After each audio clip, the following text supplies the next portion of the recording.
სოკარ ჯორჯია გაზი აჭარაში გაზიფიცირების პროცესის შეფერხებით ხორციელდება მოსახლეობის ნაწილი შეტანილ განცხადებებზე საპასუხო რეაგირებას უკვე რამდენიმე წელია ელოდება. წერეთლის ქუჩაზე მცხოვრებლები გაზიფიცირებას 2009 წლის შემდეგ ელოდებიან, თუმცა შიშობენ, რომ ამ ზამთარსაც ისინი ბუნებრივი აირის გარეშე გაატარებენ. რამდენიმე თვე შეჩერებულია განმადებით გაზის შეყვანის პროცესიც ადგილობრივი მომსახურების აღდგენას მოითხოვენ და აცხადებენ, რომ ეს მათთვის დიდი შეღავათია, რადგან თანხის ერთდროულად გადახდის საშუალება ბევრს არ აქვს. ეს არ არის პირველი შემთხვევა, როცა სოკარ ჯორჯია გაზმა აჭარაში გაზიფიცირების მსურველთა განცხადებების მიღება შეწყვიტა. საქმიანობაში დაახლოებით ერთთვიანი პაუზა კომპანიას შარშანაც ოქტომბრის თვეში ჰქონდა. შეგახსენებთ, რომ სოკარ ჯორჯია გაზი აჭარას წარმომადგენლები მოქალაქეებს ბათუმში გაზიფიცირების პროცესის დასრულებას 2012 წლის ბოლოსთვის პირდებოდნენ, რომლის შედეგადაც ქსელში 50-დან 60,000-მდე აბონენტის ჩართვა იგეგმებოდა.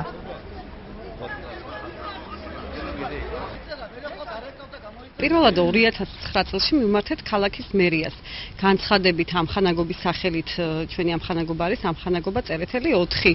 დავწერეთ განცხადება გაზის შემოყვანის თაობაზე, მაგრამ არანაირი რეაგირება არ ყოფილა დღემდე. ეს ეხა მარტო სურვილი არ არის, ეს არის საჭიროება. ყველასთვის არის ქალაქის ცენტრი, ასე ითვლება, მაგრამ არსად არანაირი არავინ არ მოსულა, არც კი მოუკითხავთ, რომ ან ნახაზი შემდგარიყო. ამბობენ, რომ ფინანსურად უფრო ნაკლები დაგიჯდებათ, ვიდრე ბალონებით მომსახურება. მერე კიდე ჩვენ სეზონში ძალიან ბევრი ავადმყოფისა და მამაკაცები არიან. და მამაკაცებთან დაკავშირებით გვინდა, რომ მათ კომფორტი შეუქმნათ.